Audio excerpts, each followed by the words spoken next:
മക്കളെ, ബഹിരാകാശത്ത് നിന്ന് നോക്കിയാ ഭൂമി എങ്ങനെയായിരിക്കുന്നതെന്ന് നിങ്ങൾക്ക് അറിയാമോ?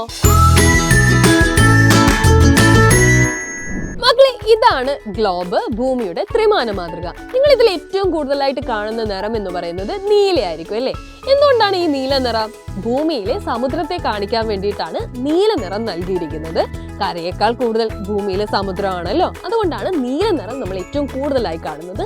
ബാക്കിയുള്ളത് ഭൂമിയിലെ കരഭാഗങ്ങളാണ്. ഇവയെ നമ്മൾ 7 വൻകരകളായി തിരിച്ചിട്ടുണ്ട്.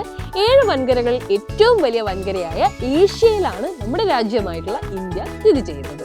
അതിനുശേഷം നിങ്ങൾക്ക് യൂറോപ്പ് കാണാം. യൂറോപ്പിന് ശേഷം തൊട്ട് താഴെയായിട്ട് Africa, south America, north America, അതേപോലെ തന്നെ ഒറ്റയ്ക്ക് കിടക്കുന്ന നമ്മുടെ ഓസ്ട്രേലിയ, ഏറ്റവും താഴെയായിട്ട് നിങ്ങൾക്ക് അന്റാർട്ടിക്കയും കാണാം. അപ്പോൾ കൂടുതൽ ഇത്തരത്തിലുള്ള ഇൻട്രസ്റ്റിംഗ് വീഡിയോസിനായിട്ട് നമ്മുടെ ചാനൽ കൂടി ഒന്ന് സബ്സ്ക്രൈബ് ചെയ്യാം.